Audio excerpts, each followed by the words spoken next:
టీవీఏసీ JAC artisan మిత్రులందరికీ కూడా నమస్కారం.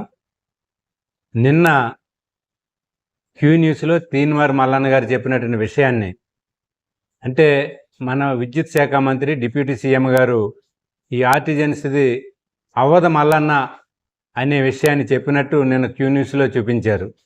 అది చూసిన తర్వాత మన ఆర్టిజన్స్ చాలామంది నర్వస్ అయ్యారు. అసలు ఇదేం న్యూస్ ఎట్లా వచ్చిందని చెప్పేసి చాలా ఆందోళన చెందుతూ ఉన్నారు, గందరగోళం అవుతూ ఉన్నారు. నేను మన ఆర్టిజన్ మిత్రులందరికీ కూడా జేఏసీ చైర్మన్గా చెప్పదలుచుకున్నది ఒకే విషయం. ఇదే ఆర్టిజన్స్ కన్వర్షన్ మీద అసెంబ్లీలోను మండలిలో కూడా తీన్మార్ మల్లన్న గారు మాట్లాడారు. అట్లాగే రామగుండం ఎమ్మెల్యే రాజ్ ఠాకూర్ గారు మాట్లాడారు. కొత్తగూడెం ఎమ్మెల్యే కోనమనేని సాంబశివరావు గారు మాట్లాడారు.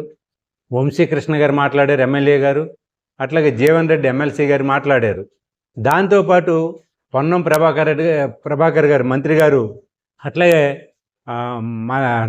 మల్లారెడ్డి గారు, ఈ అందరూ కూడా సుమారుగా 90 మంది నుంచి 100 మంది ఎమ్మెల్యేలు ఈ ప్రభుత్వానికి లేఖలు కూడా రాశారు. ఆ లేఖలన్నీ కూడా ప్రభుత్వం పరిశీలనలో ఉన్నది. మరి నిన్న ఆ పదం ఎందుకు వచ్చిందో మనకు తెలియదు. ఒకవేళ నిజంగా అదే మాట నిజమైనా కూడా మనం ఎవరం కూడా బాధపడాల్సినటువంటి అవసరం లేదు, నర్వస్ కావాల్సినటువంటి అవసరం అంతకంటే లేదు.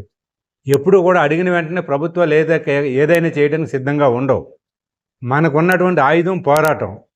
ఈ పోరాటం ద్వారానే మనం అనేక సమస్యలు పరిష్కారం చేసుకున్నాం గతంలో కూడా. ఇప్పుడు కూడా ఆ పోరాటాల ద్వారానే మనం ముందుకు పోతాం. ఇప్పటికైనా రాష్ట్ర ప్రభుత్వానికి మేము విజ్ఞప్తి చేస్తా ఉన్నది, ఇమీడియట్లీ మీరు అక్కడక్కడ మాట్లాడకుండా టీవీఏసీ జేఏసీ నాయకత్వాన్ని చర్చలకు పిలవాలి. చర్చలకు పిలిచి అసలు మీరు పెట్టినటువంటి డిమాండ్కి ఈ రాష్ట్ర ప్రభుత్వం మీద బర్డెన్ పడుతుంది, చేస్తాము చేయలేమని అన్నా చెప్పండి. లేదు అని అనుకుంటే మేము చెప్పదలుచుకున్నాం, ఈ రాష్ట్ర ప్రభుత్వానికి 20,000 మంది ఆర్టిజన్స్ని కన్వర్షన్ చేయడం వలన, అంటే క్వాలిఫికేషన్ బట్టి కన్వర్షన్ చేయడం వలన రాష్ట్ర ప్రభుత్వం మీద కానీ ట్రాన్స్కో జెన్కో డిస్కామ్ యాజమాన్యాల మీద కానీ ఆర్థిక భారం పడదు అనేది మేము చాలా బల్లగుద్ది మరీ చెప్పదలుచుకున్నాం. ఎందుకంటే మేము దీని మీద అనేక రకాలైనటువంటి లెక్కలు తీసాం. చాలామంది మేధావులతో కూడా దీని మీద చర్చించాం. ఆర్థిక భారం పడదు అనే విషయాన్ని మాకు చాలా స్పష్టంగా చెప్పారు. అయితే మరి ఆర్థిక భారం పడకపోతే మీకు వచ్చిన బెనిఫిట్ ఏంటని చెప్పేసి రాష్ట్ర ప్రభుత్వం అనుకోవచ్చు. మాకు ఆత్మగౌరవం సంబంధించినటువంటి సమస్య, మాకు ఉద్యోగ భద్రతకు సంబంధించినటువంటి సమస్య. దీనికోసమనే మేము అడుగుతూ ఉన్నాం. రేపు రిటైర్మెంట్ అప్పుడు ఏమైనా కొద్దిగా బెనిఫిట్స్ వస్తే రావచ్చు. ఇప్పుడు రిటైర్మెంట్ అయితే ఉంటే 30,000 నుంచి 40,000 పట్టుకుని ఇంటికి వెళ్ళాల్సిన పరిస్థితి వస్తూ ఉంది. భార్య పిల్లలు అడిగితే అడిగితే ఏం బెనిఫిట్ వచ్చిందని చెప్తే సమాధానం చెప్పలేనటువంటి పరిస్థితి. అందుకోసమని మా ఆత్మగౌరవం కోసం, లేదంటే మా ఉద్యోగ భద్రత కోసం చేస్తున్నటువంటి పోరాటం తప్ప ఇది ప్రభుత్వానికో మరొకరికి వ్యతిరేకంగా చేసే పోరాటం కాదు. దీనిని రాష్ట్ర ప్రభుత్వం గుర్తించాలి. అట్లాగే ఆర్టిజన్స్ మిత్రులందరూ కూడా రాబోయే రోజుల్లో మా ఈ పోరాటాన్ని మరింత ఉధృతం చేస్తాం, రాష్ట్ర ప్రభుత్వం దృష్టికి తీసుకుని వెళ్తాం. ఈ వీడియో ద్వారా కూడా రాష్ట్ర ప్రభుత్వం దృష్టికి తీసుకుని వెళ్ళగలుగుతాం. అట్లాగే మీడియా ద్వారా, పత్రికల ద్వారా కూడా తీసుకుని వెళ్ళగలుగుతున్నాం. రాష్ట్ర ప్రభుత్వం మొండిగా ఉండకుండా టీవీఏసీ జేఏసీతో తక్షణమే చర్చలు జరపాలి. చర్చలు జరిపి మీరు ఏ మేరకు చేయగలుగుతారో చెప్పండి. మా జేఏసీగా మేమేం అడగదలుచుకున్నామో అడుగుతున్నాం.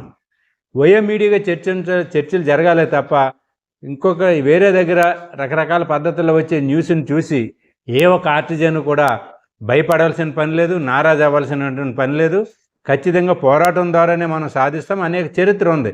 నిన్న చూశారు కదా, మన ఉత్తరప్రదేశ్లో 45 నుంచి 50,000 మంది రోడ్ల మీదకి వచ్చారు ప్రైవేటీకరణకు వ్యతిరేకంగా. ఆ రకమైన పోరాటం మనం కూడా చేస్తాం. 20,000 మంది గతంలో కూడా చెప్పాం. 20,000 మంది ఆర్టిజన్స్ ఉంటే 20,000 మంది ఆర్టిజన్స్ యొక్క కుటుంబాలతో మనం హైదరాబాద్లో భారీ బహిరంగ సభ పెడతాం.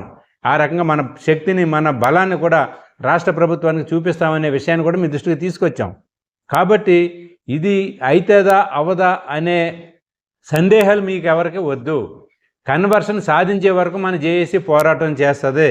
ఈ విషయంలో ఎక్కడా కూడా కాంప్రమైజ్ కాదు జేఏసీ.